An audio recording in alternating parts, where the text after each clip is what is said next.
Hello everyone, today we are going to solve question number 4.4 from Fundamental of Electric Circuit by Alejandro and Sadico. The question is that कि हमें linearity को use करते हुए determine करना आई note जो कि इस सर्किट के अंदर है, जो कि यहाँ पर आपके पास मेंशन्ड है। देखिए आई नोट हम normal as a nodal analysis और केसीएल इस्तेमाल करके हम सॉल्व करेंगे तो हमें आ जाएगा, लेकिन हमें लीनियरिटी को भी तो शो करना है। लीनियरिटी क्या कहती है? अगर आपका वोल्टेज किसी के कांस्टेंट से बढ़ रहा है तो आपका जो करंट है वो भी उसी के कांस्टेंट से बढ़ेगा, या फिर इसका उल्टा भी हो सकता है। अगर करंट आपका किसी को के कांस्टेंट से बढ़ रहा है तो ऑब्वियसली बात है तो आपका करंट वोल्टेज भी उसी के कांस्टेंट से बढ़ेगा। जैसे कि हमने प्रीवियस एग्जांपल्स में कहा भी है, अगर हमारा के कांस्टेंट 9 है और हमारे पास वोल्टेज V है या फिर V है और हमारे पास 9 वही के कांस्टेंट, क्योंकि के तो कांस्टेंट है सेम है, देन I है तो R, तो इसका मतलब अगर 9 टाइम कांस्टेंट 9 से बढ़ रहा है वोल्टेज तो आपके पास करंट भी 9 कांस्टेंट से ही बढ़ेगा। तो इसी तरह से हम इसे सॉल्व करेंगे। तो हमें क्या कर रहे हैं, यहाँ पे हम इमेजिन कर लेते हैं कि लीनियरिटी से हमें सॉल्व करना है, तो उसके लिए हम करते हैं इसे 9 एम्पेयर की जगह हम कहते हैं कि ये 1 एम्पेयर है। ठीक है, ये 1 एम्पेयर है। हम 1 एम्पेयर रखते हुए पूरा सॉल्व करेंगे और उसके बाद हम लीनियरिटी से प्रूव करेंगे कि 9 एम्पेयर होगा तो आई नोट क्या होगा। हमने अभी कहा आई 1 एम्पेयर है, यहाँ पर सोर्स है, जो आई सोर्स है हमारे पास 1 एम्पेयर है। हमने ये इमेजिन किया है लीनियरिटी को प्रूव करने के लिए, तो लेट्स बिगिन सॉल्व करते हैं। तो मैं इसे सॉल्व करूंगा केसीएल अप्लाई करके। एक तो आपके पास केसीएल अप्लाई करने के लिए सबसे पहले नोड्स को देखा जाता है। एक नोड ये है आपके पास एंड दूसरी आपके पास नोड ये है, देन 2 नोड्स आपके पास है। तो हमने इसको V2 का नाम दे दिया, इसे हमने V1 का नाम दे दिया। नोड्स पर हमेशा वोल्टेजेस होते हैं। तो हमने कहा कि देखें नोड्स के अंदर करंट इंटर भी होता है, लीव भी होता है। तो हमने क्या करा कि यहाँ पे हमने एक इंटरिंग करंट ले लिया जो कि आपके पास I1 कंसीडर कर लेते हैं। फिर उसके बाद यहाँ से करंट लीव हो रहा है जिसको हमने I2 का नाम दे देते हैं, और फिर यहाँ से करंट लीव कर रहा है इसी नोड से इस फॉर्म में, इसको हमने I3 का नाम दे दिया। और इस नोड की बात करें, नोड 1 की बात करें या V1 की बात करें, तो यहाँ से एक तो आपके पास ये जो सवाल के अंदर दिया हुआ है सर्किट के अंदर मेंशन्ड है आई नोट है, और एक और करंट है जो कि यहाँ से हम कह रहे हैं कि एग्जिट हो रहा है, लीव कर रहा है, जो कि हमने I4 का नाम दिया। तो स्टेप बाय स्टेप नोड्स को सॉल्व करेंगे, उसके बाद फिर एंड में हम लीनियरिटी को प्रूव करेंगे। देखिए एट नोड 2 की बात करें अगर हम, जो कि यहाँ पर है, ये आपके पास नोड 2 है। अगर हम इसको देखें, हमने केसीएल क्या कहता है, sum of entering and leaving, all entering and leaving currents are equals to 0। तो हम भी यहाँ पे लेंगे। देखें मैं बार बार हर सवाल में सॉल्व करने से पहले कह रहा होता हूँ कि या तो आप एंटरिंग करंट को पॉजिटिव लें या फिर लीविंग करंट को पॉजिटिव लें, यानी एंटरिंग और लीविंग में आपने साइन का फर्क रखना होगा। तो वही हम यहाँ रखेंगे। हमने कहा कि एंटरिंग करंट हम पॉजिटिव ले लेते हैं I1, उसके बाद इक्वल्स टू आपके पास आता है I2 प्लस I3। देखें I2 I3 यहाँ पे पॉजिटिव इसलिए आ गए क्योंकि हम में से equals to is equal to के बाद है, तो इस वजह से यहाँ पे I2 एंड I3 आपके पास पॉजिटिव आ रहे हैं। तो हमने कहा I1 की वैल्यू आपके पास क्या है। देखिए I1 तो सीधा सीधा हमने 1 एम्पेयर कहा, ठीक है जनाब, ये 1 एम्पेयर आ गया। एंड देन I2 आपके पास क्या है। देखिए I2 हमारे पास आता है V is equal to IR का तो फॉर्मूला है, यहाँ पर हम यूज कर रहे हैं V is equal to IR। तो उससे हम क्या करते हैं I is equal to V upon R, ये मैं कई बार रिपीट कर चुका हूँ। देन वोल्टेज हमारे पास यहाँ पे क्या है V2, इस नोड के पास क्या है वोल्टेज V2। तो हमने क्या करा, बिल्कुल V2 अपॉन आपके पास रेजिस्टेंस क्या है 4 ओहम। आप देखें यहाँ पर ये I2 यहाँ से इस फॉर्म इस तरफ ग्राउंड की तरफ जा रहा है, तो हमने क्या करा I2 is equal to V2 upon 4 and then plus I3 आपके पास क्या है। देखिए I3 आपका V2 से आपके पास जा रहा है V1 की तरफ, तो हमें ये बना V2 माइनस V1 अपॉन आपके पास 2 ओम।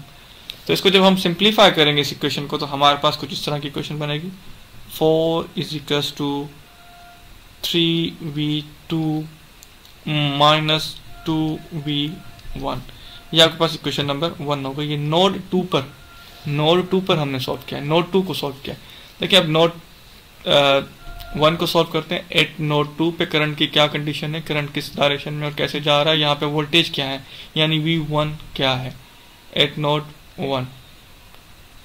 ठीक है, यहाँ पर देखें तो हमारे पास एक करंट हमारे पास क्या हो रहा है I3 जो कि हमारे पास नोड 1 के अंदर इंटर हो रहा है। ये नोड 1 के अंदर ये इंटर हो रहा है, यहाँ से आपके पास ये इंटर हो रहा है।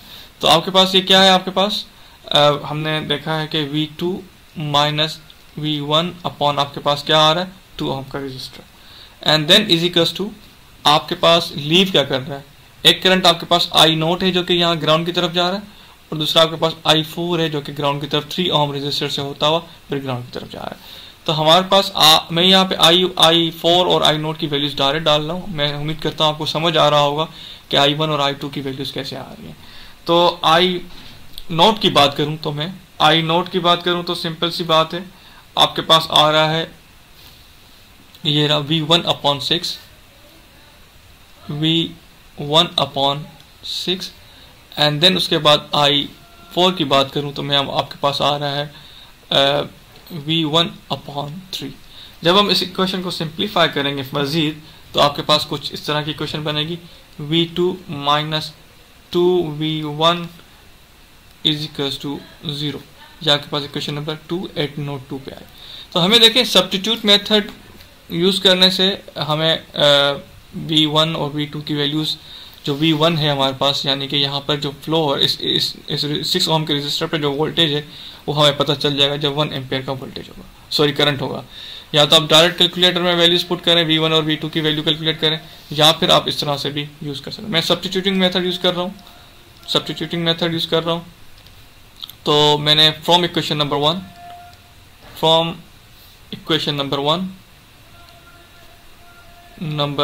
1 हमने क्या करा, हमने कहा कि V2 हमारे पास आ रहा है इज इक्वल टू 2V1। ठीक है, इसको हम फिर इक्वेशन नंबर आपकी इक्वेशन नंबर 1 में पुट करेंगे। देखिए अभी हमने इक्वेशन नंबर जो नोड 1 से हमें मिली है उससे हमने कैलकुलेट किया है V2 की वैल्यू।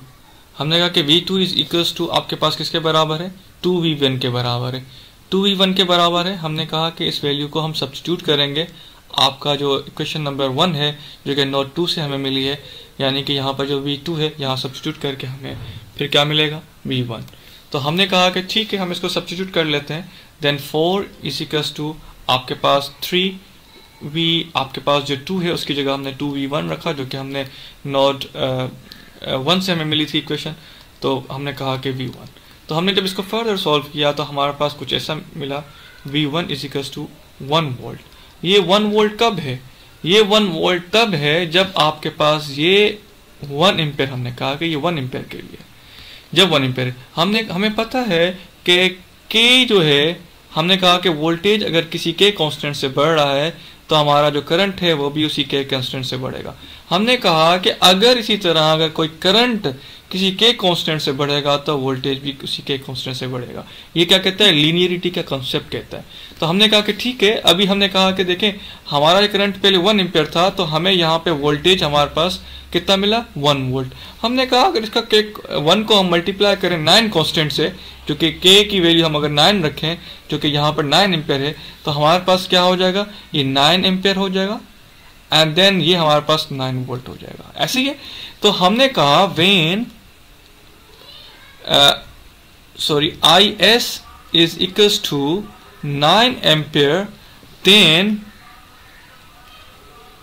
हमारे पास क्या आएगा, V यहाँ पर जो V2 हमने कहा था यहाँ पर हम कहेंगे V0 भी कह सकते हैं, यहाँ पे प्लस माइनस 6 ओम के cross, then which will be आपके पास कितना होगा 9 वोल्ट। ऐसे ही है।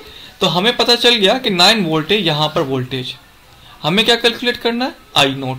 तो simple V is equal to IR का फॉर्मूला होगा। देन हमने कहा कि V2 is equal to I0 और R। देखिए हमने कहा है कि V2 is equal to V0 के बराबर है। देखिए यहाँ पर जो रेजिस्टेंस करंट वोल्टेज होगा V0 होगा, और जो 6 ओम के अक्रॉस वोल्टेज होगा वो इस नोड पर वोल्टेज होगा। तो ऑब्वियसली बात है, तो V2 is equal to V0 के बराबर हो जाएगा।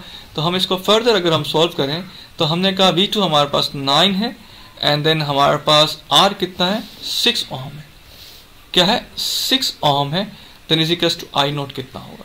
देन आई नोट आपके पास आ जाता है 1.5 आई थिंक आएगा, 9 डिवाइड बाय 6 तो आपके पास आ जाता है 1. ठीक है, देखें 2 एंड हमारे पास 6 सॉरी 3 3 जा 3 2 जा तो डिवाइड होगा तो 1.5 एम्पेयर आ जाएगा।